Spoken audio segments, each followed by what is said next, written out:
Olá pessoal, tudo bem? Eu sou o Rogério Spinelli e de volta para trazer mais um assunto para você aqui no Voxcast, o canal de podcast da voxmais.com, e eu espero que você fique bastante atento ao assunto que a gente vai trazer para você. Tenho certeza que pode de alguma forma acrescentar algo a mais na sua vida, porque afinal de contas todos nós precisamos em algum momento assumirmos as nossas responsabilidades. Primeiro é importante nós entendermos qual é o nosso papel e o tamanho da importância que ele tem no círculo de convivência, as pessoas que estão ao nosso redor.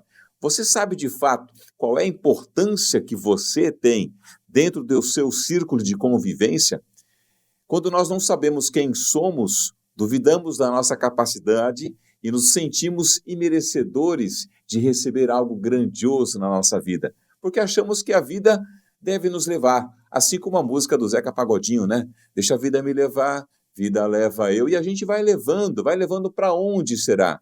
Para as oportunidades boas ou ruins? Para uma vida abundante ou para uma vida degradante e cheia de justificativas e desculpas por aquilo que não acontece, simplesmente porque eu não sei qual é o meu papel na sociedade. Vejam, a história que eu vou trazer para vocês hoje tem algumas aplicações importantes para o nosso crescimento e para o nosso desenvolvimento.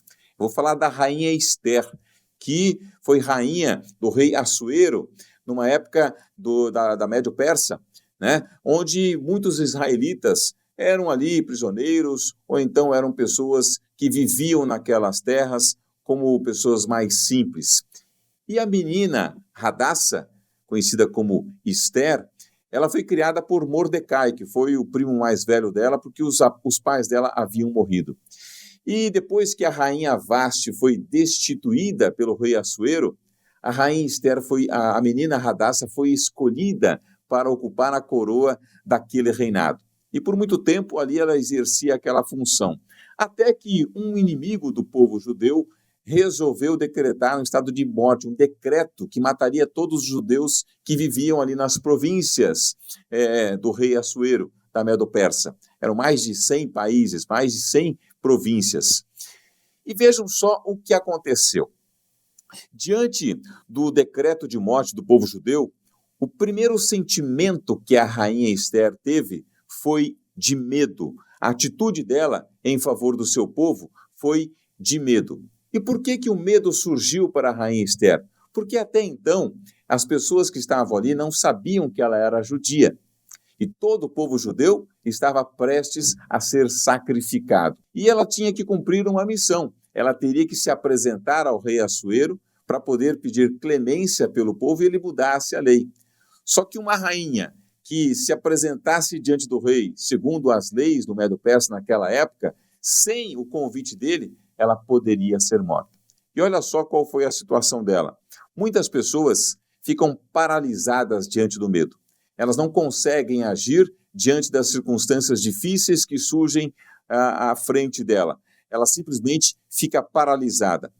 Muitas vezes eu quero pedir um aumento de salário, eu tenho medo e não vou atrás. Eu posso ser demitido se eu pedir um aumento, então eu não vou atrás. Eu quero ser um empreendedor, deixar de ser funcionário CLT, mas eu não tenho coragem de enfrentar as dificuldades que eu vou ter como empreendedor. Ou seja, muitas vezes a falta de conhecimento de algo gera o medo, e esse medo faz com que essa pessoa fique completamente paralisada, sem ação. Então essa foi a primeira atitude da rainha Esther. Por não saber o que poderia acontecer, de fato, ela ficou com medo. Será que ele vai aceitar a minha chegada ou será que ele vai cumprir a lei e eu vou morrer? Mas diante do fato mais importante, ela se esqueceu que muitas famílias corriam e dependiam, na verdade, dessa única oportunidade que ela tinha diante dela. O que ela fez então? Foi um momento de muita decisão. Quando foi mostrado para ela qual o motivo para ela agir, ela tomou uma decisão. O motivo gerou confiança que levou a tomar uma decisão. Que motivo você tem que aquece o seu coração de maneira que impulsiona a você tomar uma decisão que mudará para sempre a sua vida? Se o motivo não for forte o bastante para gerar a combustão necessária para explodir dentro do seu peito, você não terá combustível suficiente para chegar onde você de fato deseja. Não estamos falando aqui de uma corrida de 100 metros, nós estamos falando de uma maratona. A missão de vida, muitas vezes, leva mais tempo do que se espera. Nós, muitas vezes, não conseguimos projetá-la com um tempo pré-determinado. Pode levar 5, 10, 15 anos, essa missão, aquilo que vai deixar o legado da sua vida. Não é uma corrida, muitas vezes, que você se prepara por pouco tempo. O preparo deve ser contínuo. Mas, para isso, é necessário que você tenha o motivo certo. Qual é esse motivo que impulsiona você na direção daquilo que você realmente quer e que não vai permitir que o medo paralise as suas ações? É importante você entender qual é esse motivo. Por isso que motivação diz motivo para você agir. E isso é importante você decifrar e entender na sua jornada dentro daquilo que você faz. O terceiro ponto dessa história que me chamou bastante atenção é que Esther precisava se preparar e pedir ajuda para, de fato, tomar decisão. Ela já sabia qual era o motivo, o tamanho da importância, mas ela não poderia fazer aquilo sozinha.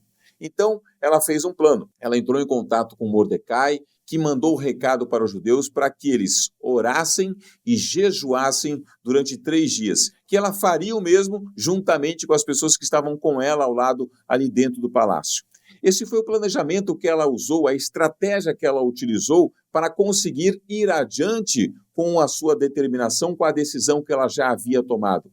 Você tem buscado ajuda com pessoas que estão mais preparadas que você?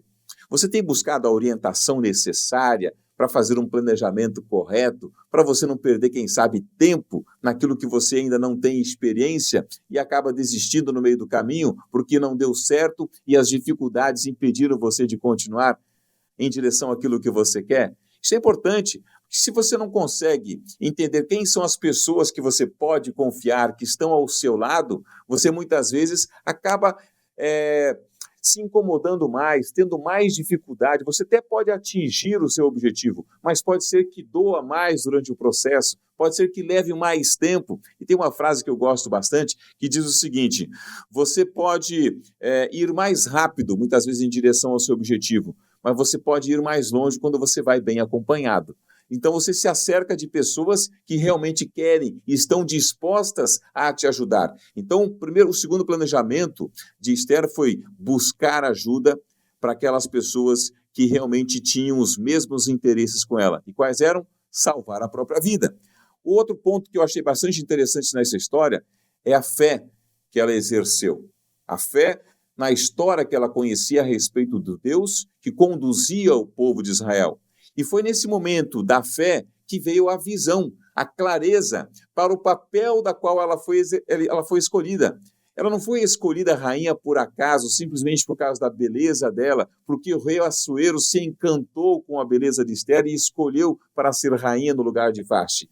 Ela era o plano de Deus para a vida de Esther e para a vida do povo de Israel, porque Deus sabe todas as coisas, o ontem, o hoje e o depois. Então ele sabia o que poderia acontecer naquelas circunstâncias. E vejam, Esther teve essa visão clara a respeito do qual era o seu propósito, porque o propósito dela estava alinhado ao propósito de Deus. Você tem consciência de qual é o seu propósito? O seu propósito só faz bem para você ou vai fazer bem para as pessoas que estão ao seu redor? Qual é o legado que você quer deixar para as pessoas? Como você quer ser lembrado pelas pessoas depois, quem sabe, você não estiver mais aqui? Isso é importante para você ter o combustível necessário, porque é isso que motiva para você ir em direção à realização daquilo que você tanto quer. Eu acho bastante interessante, porque muitas pessoas, quando elas não sabem de fato quem elas são, elas não conseguem agir e elas criam justificativas. Podem ser crenças que limitam as suas ações, gerando medos onde não existem. E aí nós vamos, muitas vezes, culpando os outros por aquilo que nós não temos. Quando nós não sabemos quem somos, e a rainha Esther, ela duvidava da sua identidade, até porque ela teve que omitir a sua identidade no primeiro momento em que ela esteve dentro do palácio. Ela teve que sair de uma zona de conforto, ela teve que se apresentar, ela teve que mostrar de fato quem ela era e qual era o papel que ela exercia. para ela entender que ela tinha capacidade suficiente de exercer aquela função e merecer estar ali. Vejam, essa é a pirâmide do indivíduo, de muitas pessoas que não conseguem atingir o sucesso. Quando você não sabe quem você é, você duvida da sua capacidade e você não acredita que merece ter uma vida abundante. Eu espero que esse conteúdo, de fato, faça sentido para você e que você possa encontrar nessa história as ações necessárias para ir em direção daquilo que você tanto busca. Forte abraço e este foi mais um tema aqui do VoxCast, o canal de podcast da voxmais.com. Até o próximo encontro. Forte abraço.